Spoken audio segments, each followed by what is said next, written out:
अस्सलामुअलैकुम, this is Aqib Shahzad. I hope you are doing great.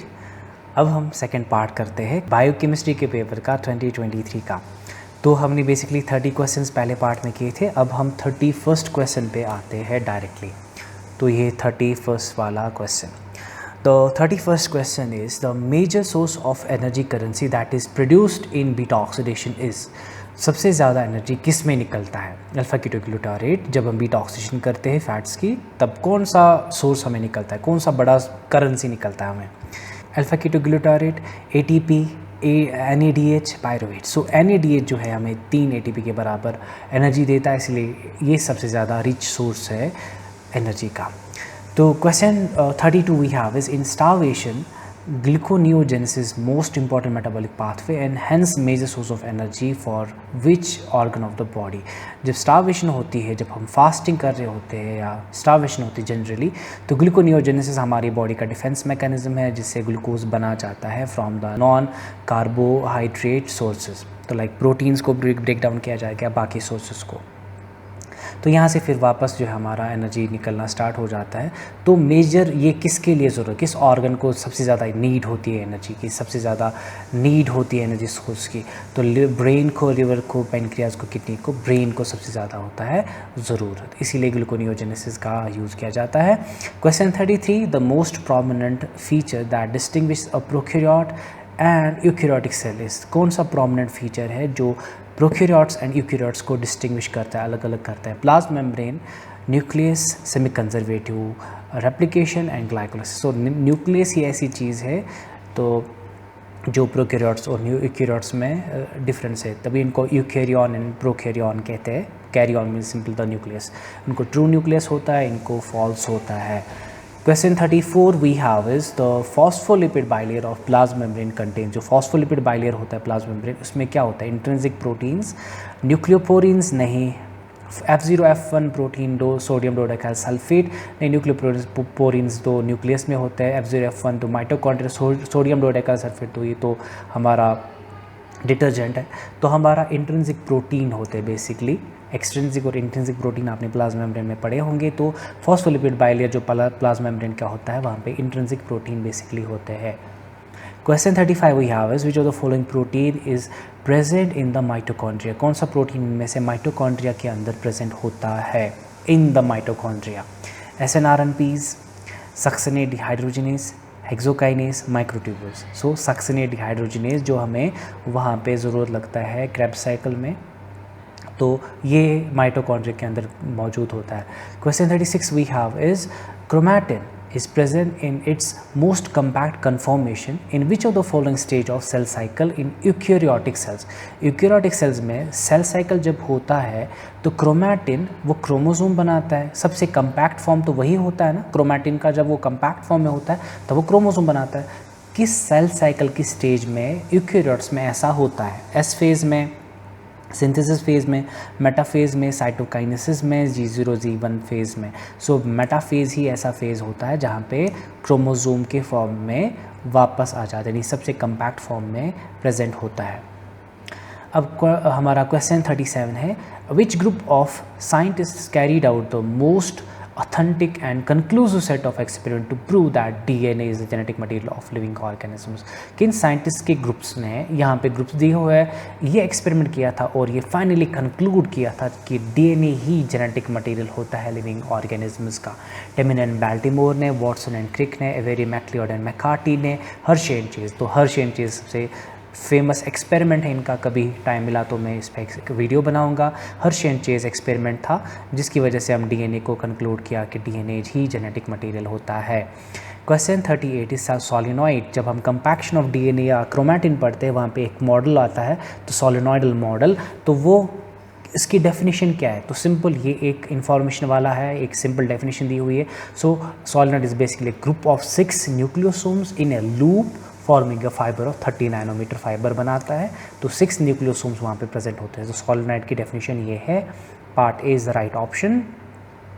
Question 39 we have is the sequence on the DNA where RNA polymerase binds during transcription is called। DNA पे जब RNA polymerase एक sequence पे bind करता है transcription के दौरान, तो वो सीक्वेंस को क्या कहा जाता है जो डीएनए के ऊपर प्रेजेंट होती है? क्या उसको यूटीआर कहेंगे, क्या उसको ओकाज़की फ्रेगमेंट कहेंगे, वो तो बाद में बनता है ना, एनहांसर कहेंगे या उसको प्रमोटर कहेंगे। तो प्रमोटर ही ऐसी सीक्वेंस है जहाँ पे इनिशिएशन फैक्टर्स जो है पहले बाइंड करते हैं वो उनको वो आरएनए पॉलीमरेज को दावत देते हैं। तो प्रमोटर की सीक्वेंस जो है डीएनए के ऊपर होता है। Question 40 we have is mutations that essentially result in the change in primary sequence of a polypeptide or called। तो यानी पूरी पॉलीपेप्टाइड की बिल्कुल शिफ्ट करते हैं, इसकी सीक्वेंस ही चेंज कर जाते हैं, प्राइमरी सीक्वेंस ही बदलते हैं, अमीनो एसिड की तरतीब ही बदलते हैं। कौन से ऐसे म्यूटेशन, उसको हम कहते हैं फ्रेम शिफ्ट म्यूटेशन। मुझे अभी भी याद है हमने फ्रेम शिफ्ट म्यूटेशन को हम जैसे पढ़ा था, फिर अलग ही मीनिंग निकलती है। तो उस म्यूटेशन को हम कहते हैं फ्रेम शिफ्ट म्यूटेशन, जिसमें पॉलीपेप्टाइड की प्राइमरी सीक्वेंस ही change, sequence of amino acid ही चेंज हो जाएगी। ठीक है, okay. Now question 41 we have is absorption spectrophotometry is fundamentally based on. जो एब्जॉर्प्शन स्पेक्ट्रोफोटोमेट्री होती है यूवी या विजिबल स्पेक्ट्रोफोटोमेट्री, तो इसका ये किस प्रिंसिपल पे इसकी बुनियाद है? केप्लर्स लॉ में, बी लैम्बर्ट्स लॉ पे, अवोगाड्रोस लॉ पे, लॉ ऑफ थर्मोडायनामिक्स। तो हमें याद रखना चाहिए बी लैम्बर्ट्स लॉ पे ही स्पेक्ट्रोफोटोमेट्री, एब्जॉर्प्शन स्पेक्ट्रोफोटोमेट्री की बुनियाद है। बीर ने कहा था कि जो एब्जॉर्प्शन होता है जब हम क्यूवेट में हमारा सैंपल होता है तो कॉन्सेंट्रेशन पे डिपेंड करता है कि कॉन्सेंट्रेशन कितनी है हमारे सैंपल की, उतना ज़्यादा लाइट का एब्जॉर्प्शन होगा। तो इस पे डिपेंड करता है। और लैम्बर्ट ने कहा था कि अगर पाथ लेंथ ज़्यादा होगी तो ज़्यादा एब्जॉर्प्शन होगी, पाथ लेंथ कम होगी तो कम एब्जॉर्प्शन होगी। तो बेसिकली ऐसा है। आगे चलते हैं क्वेश्चन 42 पे।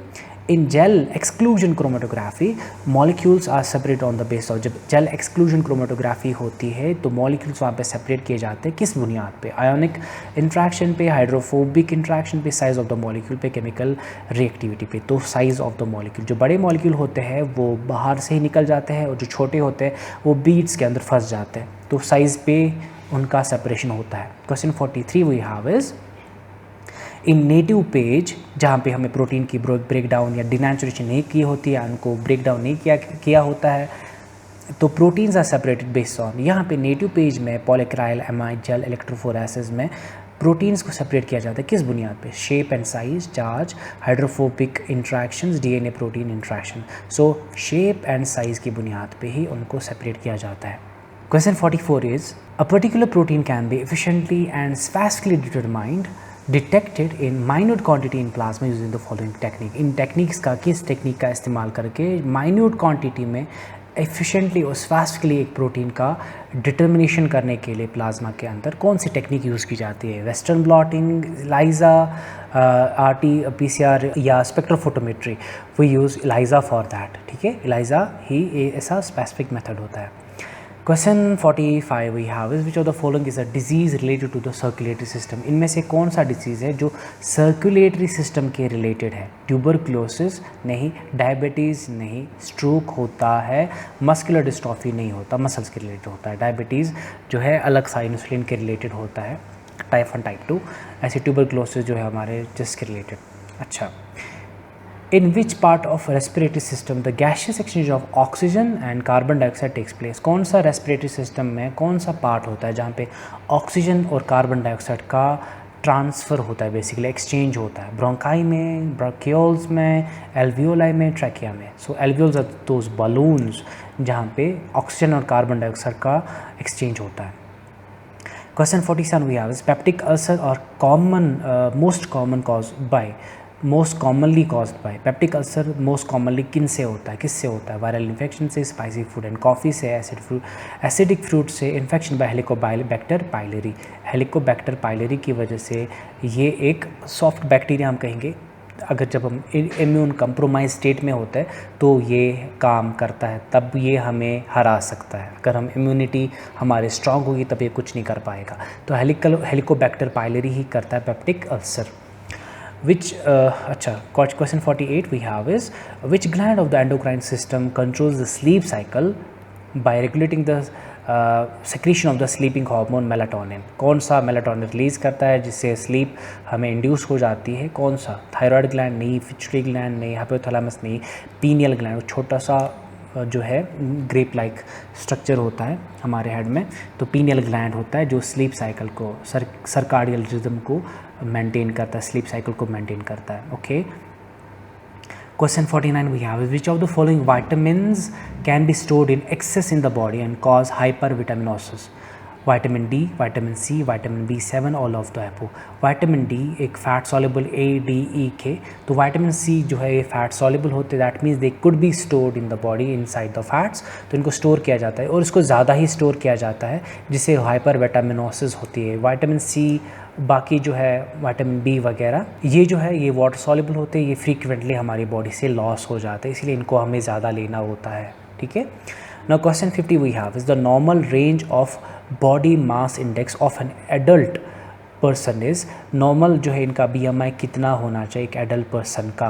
15 to 20, 18 to 25, 25 to 30, 40, तो हो गया ओबेस, ये भी हो गया pre obese, obesity, and this is 18 to 25 is the normal. Question 51 we have is, higher level of acid phosphatase are used as a diagnostic marker for the following disease. Diagnostic marker acid phosphatase किस disease में माना जाता है? Cystic fibrosis में, type 1 diabetes में, chronic obstructive pulmonary disease में, या prostate cancer with metastasis? Prostate cancer with metastasis जब होता है वहाँ पे एसिड फॉस्फेटेस की लेवल्स हमारे सर्कुलेशन में बढ़ जाती है। Question 52, lactate dehydrogenase 1 is commonly used as a diagnostic marker for lactate dehydrogenase 1 जो है किसका डायग्नोस्टिक मार्कर माना जाता है? मायोकार्डियल इन्फ्रैक्शन यानी हार्ट अटैक, या urinary tract infection, diabetes, kidney malfunction. Myocardial infarction, ठीक है, इसका ये माना जाता है lactate dehydrogenase 1।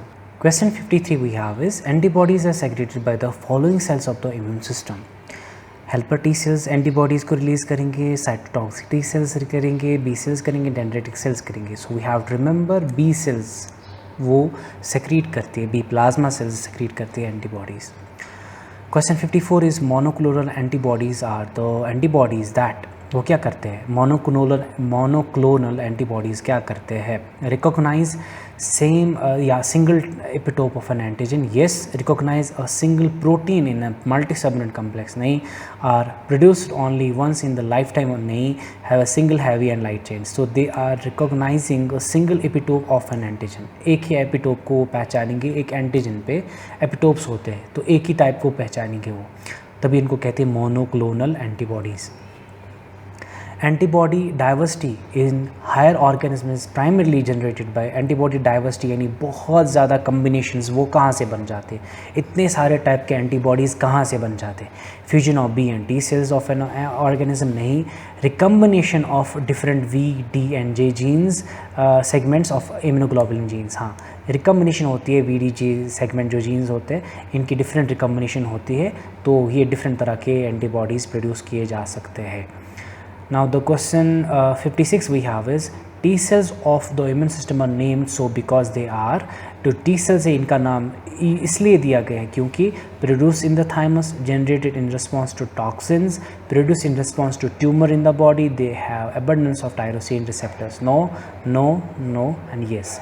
So produced in the thymus, basically this is confusing to me because what I have read is they are produced in the bone marrow and they mature in thymus. So you have to remember, so कहीं पे ये answer दिया इसलिए मैंने भी यही answer माना है। Now question 57 we have is, the scientist who engineered the first recombinant DNA molecule was, किसने पहला recombinant DNA molecule किस साइंटिस्ट ने बनाया था? सुसुमो टोनिगावा, कैरी म्यूलिस ने, पॉल बर्ग ने, वर्नर आर्बर ने। तो पॉल बर्ग ने पहली बार recombinant DNA molecule बनाया था। Question 58 we have is, restriction endonuclease type 2 are the enzymes that cut specific sequence on double-stranded DNA by breaking phosphodiester bond. Yes, join to double, नहीं join तो नहीं करेंगे, cut double-stranded DNA molecule randomly नहीं करेंगे, वही type 2 है, exact करता है। repair DNA cuts नहीं, repair नहीं करेगा। Question 59 we have is, cell lines are the cells that can, cell lines किन cells को कहते हैं, वो क्या कर पाते हैं? divide a few times and die, नहीं। are immortalized and hence divide indefinitely, ठीक है, तो ये immortalized होते हैं। तो लास्ट में हमारा question 60 we have is cosmids are vectors that contain, cosmid vector होते हैं, इनको कॉस साइट्स और वो प्लाज्मिड का कम्बिनेशन होता है। ये बेसिकली होता क्या है, कंपोनेंट्स ऑफ बोथ एनिमल्स है, प्लांट ऑरिजिन नहीं, region from corona virus and herpes virus नहीं, components of both phages, bacteriophages and plasmids. So ये कंपोनेंट होता है, इसका मिला के और उसका मिला के तभी इनको कॉस साइट्स इनकी फेजेस की और प्लाज्मिड का आधा सा, तो ये कॉस्मिड बनते हैं। सीक्वेंस फ्रॉम 2 डिफरेंट प्लाज्मिड्स नहीं, तो हमारा कॉस्मिड का सी पार्ट आंसर है। So this is all for today. Thank you and happy learning.